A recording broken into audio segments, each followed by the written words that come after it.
And now, the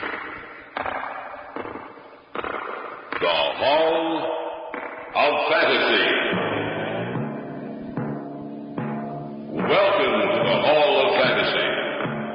Welcome to the series of radio dramas dedicated to the supernatural, the unusual, and the unknown. Come with me, my friends. We shall descend to the world of the unknown and forbidden, down to the depths where the veil of time is lifted, and the supernatural reigns as king. Come with me and listen to the tale of the Twisting Weeds of Death. Try the door, Doc. All right. It's open. Let's go in. Put your light on, too, Doc. All right. Don't look like anyone's been in here for years. Still in pretty good condition, though. Yeah. Now, let's see. That room should be over here. The door's open. Let's see what's in there.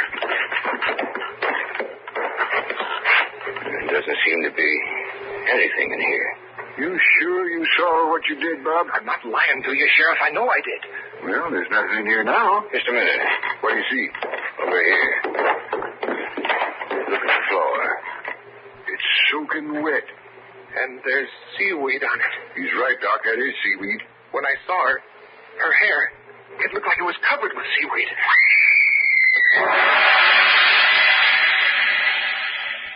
In just a moment, the Hall of Fantasy will present The Twisting Weeds of Death. And now for our story. An original tale of fantasy by Richard Thorne entitled The Twisting Weeds of Death.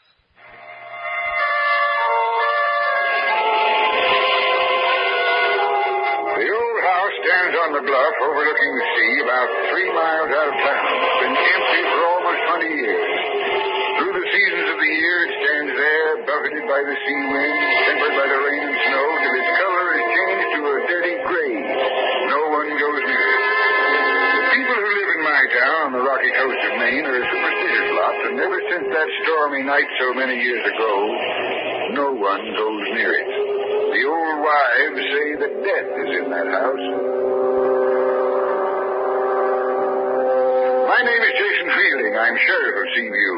The job doesn't really amount to much except in the summer when the city folks move in. Even then, my main worry is to make sure the young ones don't get out of hand. That night, the night it began, I was over at Doc Jordan's place. Usually of an evening when he isn't out on a call and when I'm not making my rounds, you'll find me there playing the longest tournament of chess in history. Your move, Doc. Now, don't press me, Jason. I have to think this out. You've been thinking it out for 10 minutes, Doc. You just wait now. There. Did it take all that time for you to figure that move out? Now, look here. It might be Mrs. Lord. Wife's going to have a baby. Come in. I figured I'd find you here, Sheriff. What's the matter, Bob? I was out walking along the shore down by the old house. What are you doing down there, Bob? Your mother won't like that. I can't help it. I was walking, like I said, and I saw a queer kind of light coming from one of the windows. A light in the old house? That's right, Sheriff. What did you do? Well, I was curious, so I decided I'd go over and take a look. I stayed in the shadows and crept up to the window. What did you see? A murder. What? That's right. This girl was in the room seeing a man. I couldn't see his face because his back was to me. The girl was backing away from him, and he had a scarf or something in his hands, and he kept walking towards the girl, and she kept crying out, "No, you don't know what you're doing." And then he reached the girl and wrapped the scarf or whatever it was around her neck, and he choked her to death. Why didn't you do something? Because I was scared, Sheriff. I couldn't hardly move. But when she screamed, I'll never forget it. That scream. I snapped out of the trance I was in, but it was too late. So I ran all the way back to town to find you. Did you see the man's face? No, sir. His back was always turned to me. You and me, we're going back there, Bob. You want to come along, Doc? Yeah. There was a queer thing about that girl, Sheriff. Her hair. It looked like seaweed. That's the way it started.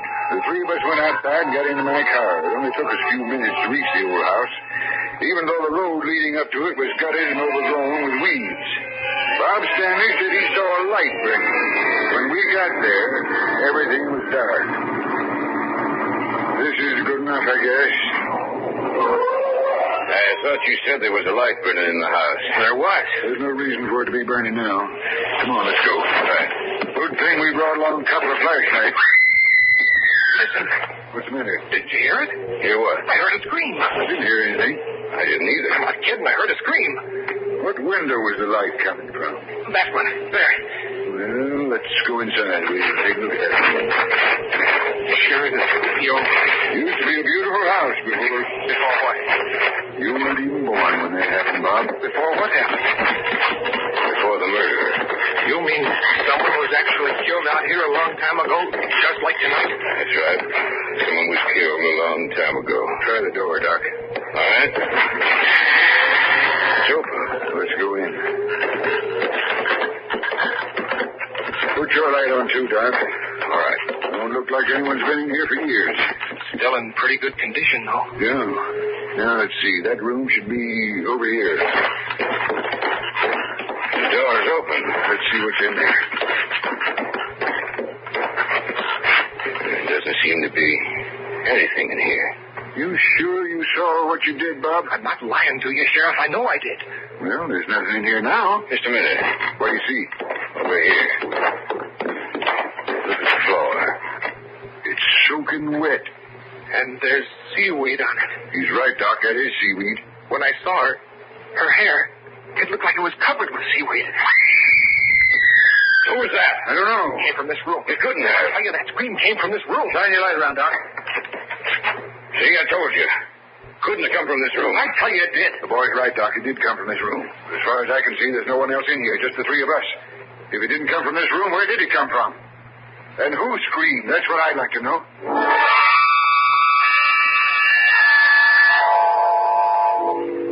We went through the whole house, but we couldn't find a thing. I knew Bob Stanley wasn't lying. He had seen something there in that house, but whatever it was, there was no trace of it now. I dropped Bob Stanley off at his house and then let Doc off at his place. I went home, got into bed, and I couldn't sleep. In my mind, I heard the echoes of the scream in that house, and I saw again that wet section of the floor with the strands of seaweed twisting this way and that, like squirming snakes. And I had the same feeling I had when I was in the house, nervous and frightened. Sheriff? Speaking. This is Mrs. Stanley, Sheriff. Anything wrong, Mrs. City's wrong, Sheriff. My boy's gone. Bob's gone. What? That's right. And up in this room, it's all wet, Sheriff. And there's seaweed all over the place.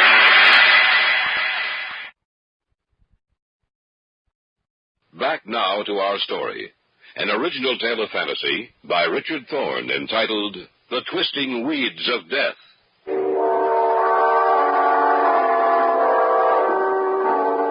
After I put the receiver down, I got dressed as quickly as I could. I went downstairs, got into my car, and drove the short distance from my house to the Stanleys. Come in, Sheriff. Come in. Have you called your relatives, Mrs. Stanley? He might be there. I've called everyone. In every place I thought he might have gone. He wasn't at any of them. I'd like to see his room. Just come with me. When he came in, he said he'd been with you. Is that right? That's right, Mrs. Stanley. Where were you so late? He wouldn't tell me anything about it. We were out at the old house outside of town. At the old house? Well, what were you doing there? Bob said he saw a murder being committed out there. A murder? Do you mean he was out there alone? Yes, he came into town and got me. Will you show me his room, Oh, please? yes, of course. He's never done anything like this before. Such a nice boy. I know that, Mrs. Stanley. This is his room. Do you see what I mean, Sheriff? It's wet. The whole room, it's wet. And the seaweed. Look at the seaweed. I see it, Mrs. Stanley. Did you hear anything tonight? Hear anything? What do you mean? After you'd gone to bed, did you hear anything? No, Now, just a minute. I'm not sure, but I thought I heard a scream. A scream? That's right. I didn't hear it at all well. It was just there.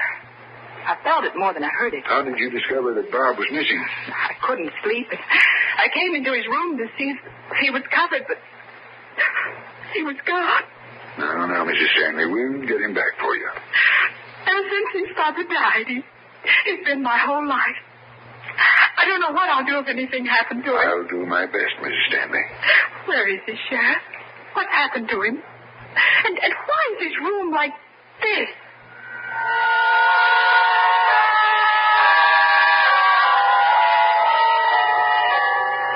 On my way to the old house, I stopped at Doc Jordan's, but he wasn't home. I figured Mrs. Lord must be having her baby. I took a gun with me because I wasn't sure what I'd find out there.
Seaweed that clung to him. I put my arm around him and helped him up to my car. Then we drove to town in my office. Doc Jordan followed us in his car. Sit down, Bob. Thanks, Sheriff. I'm going to show you a picture. I want you to tell me if the picture's the same as the girl you saw tonight. You all right now, Bob? Yeah, Doc. I'm all right. Yeah, here it is. Take your time about it, Bobby boy. Here. Well? That's her, all right.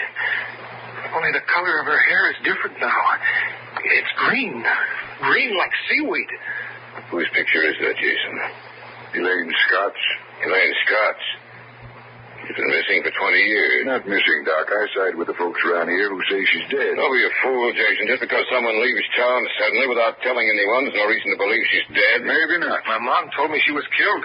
It's all conjecture. The whole town seems to think that house is haunted. Why, Sheriff? That's the house where Elaine Scott lived, Bob. That's the place where she was last seen alive. That's right. It's her birthday party. You were there, Jason, so was I. All the eligible bachelors in town were there. Elaine lived there with her maiden aunt. Her folks were dead. The morning after the party, they found her aunt dead and no trace of Elaine. It was just as if she disappeared from the face of the earth. Elaine's aunt was strangled to death. And Elaine was killed, too, only we never could find her body. That's where I think you're wrong, Jason.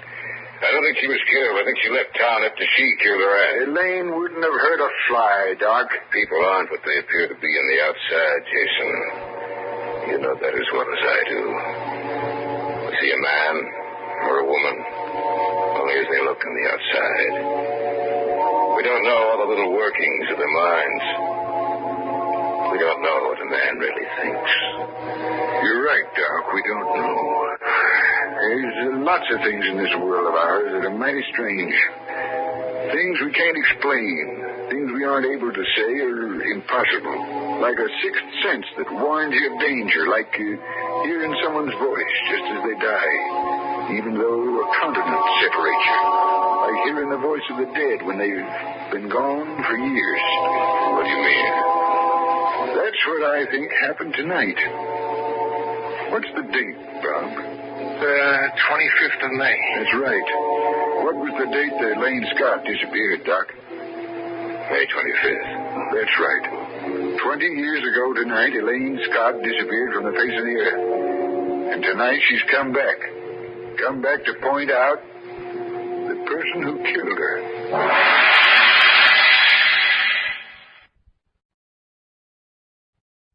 Back now to our story. An original tale of fantasy by Richard Thorne entitled The Twisting Weeds of Death. We sat in my office, the three of us, Doc Jordan, Bob Stanley, and myself. Something had happened that night. Something I couldn't explain or understand. For Elaine Scott, dead for 20 years, had reappeared 20 years to the night she disappeared. You don't mean to tell me, Jason, that you believe the dead can return? I believe a lot of things, Doc. People might laugh at me for saying it, but I do believe they can in one way or another. Well, what are we going to do? You said she led you into the house, Bob, and she pointed to something. Did she say anything then? No, Yes. Yes, she did. She said, this is where it happened, before we went downstairs. Before we went downstairs. Do you know what she was trying to tell you? She wants you to know where her body is. You sound like an ignorant fool, Jason. Maybe not. We'll see. We're going back out there, Bob. All right. You want to come along, Doc? Yes, I guess so. This time I'm going to take a gun along. What for? Handy things to have around, a gun.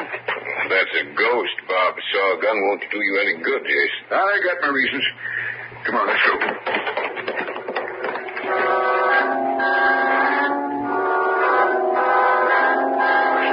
Hadn't any more than stepped outside when there was a big crash of thunder. It started to rain. I got into my car and drove out to the house. The wind was strong and the ocean was washing in pretty heavy. Give me a flashlight, son. There's nothing to be afraid of, Doc. I don't know about that. You said before we went downstairs, is that right? Yes, sir. Let's go downstairs. All right. Someone's in this house. It came from that room. The same room. Do you want to go in there, Sheriff? No, we won't find anything in there now. We'll go downstairs. Here's the door that leads to the cellar. All right, open it. Why don't we go back to town and wait for morning? We're here now. We might as well go through with it. What do you expect to find down there, Jason? I don't know. Let's go. Watch your step. No one's been down here in 20 years. Stairs might be a little rickety. You see anything, Bob? No. The place is heavy with dust and cobwebs. When a house gets a reputation like this one has, it's bound to be like that. No one lives in it except spiders. You see houses like this anymore? They've all got cement on the basement floor, not earth like this one is. Doesn't seem to be anything down here, Sheriff. I think there is. I don't see anything. You can't see what we're looking for. Not now, anyway. What are you looking for, Jason? Elaine Scott's body. Elaine's body? That's right. We didn't think to look down here the day we found her aunt dead. We searched the house, of course. I even came down here and looked around, but I didn't think to check the well. What well? It's behind that door. Come on, let's take a look. What's the well doing down here? They had to have water. This house isn't connected to the water system in town. Old Mr. Scott was a pretty smart fellow. He didn't relish the idea of going out in the winter snow to draw water, so he dug the well first and then built his house over it. All right, try the door. It's locked. You'll have to break it in then. You help me, Bob. Right. Together now. Be careful now. Shine your light around. Yeah. There's the well, all right. What do you expect to find? You'll see. Be careful when you lean over the top part of the well wall. Those bricks might be loose. All right, shine your lights down. The shaft is cracking in a lot of places, and it's all overgrown with weeds. Yeah. I can make out something down there.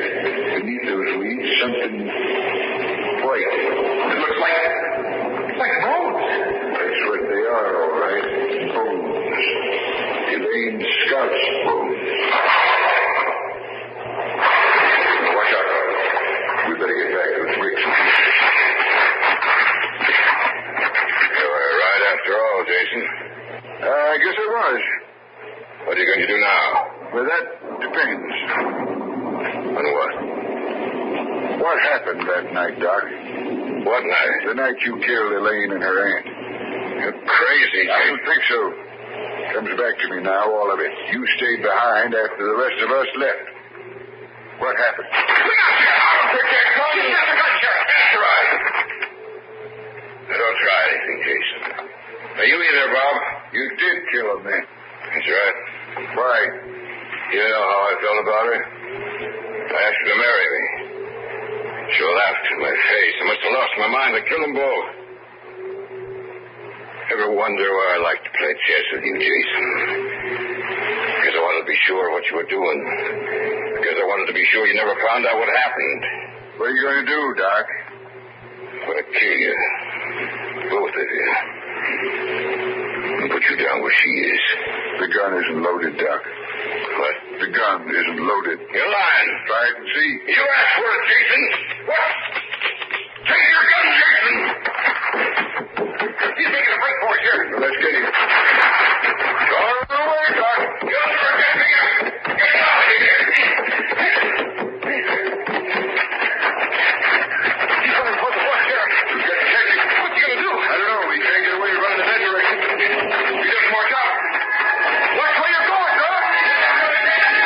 Look out, Doc. Go to the edge.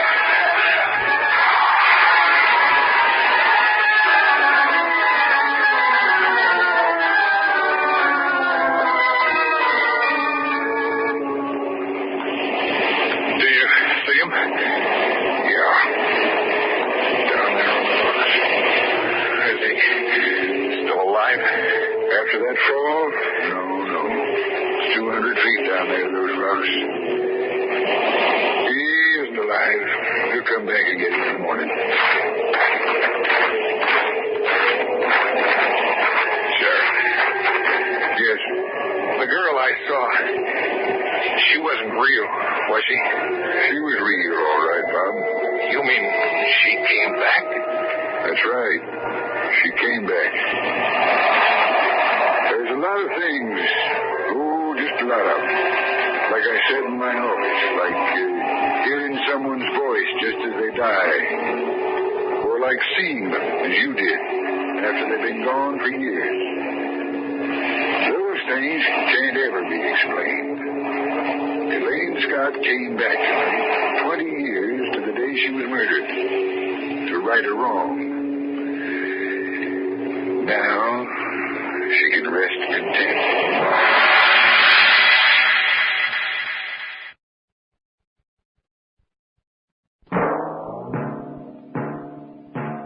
So runs tonight's tale of the unusual, the terrifying, the unknown.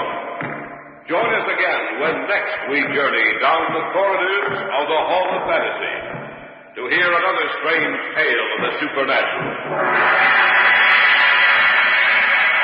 All characters and events portrayed in these programs are fictional, and any similarity to actual events or persons, living or dead, is purely coincidental.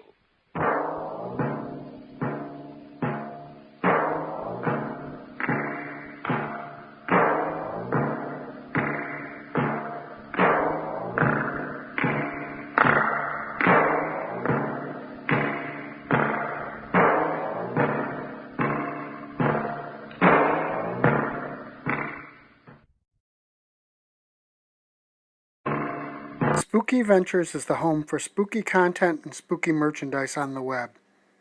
Check it out today at spookyventures.com. And remember, always keep it spooky.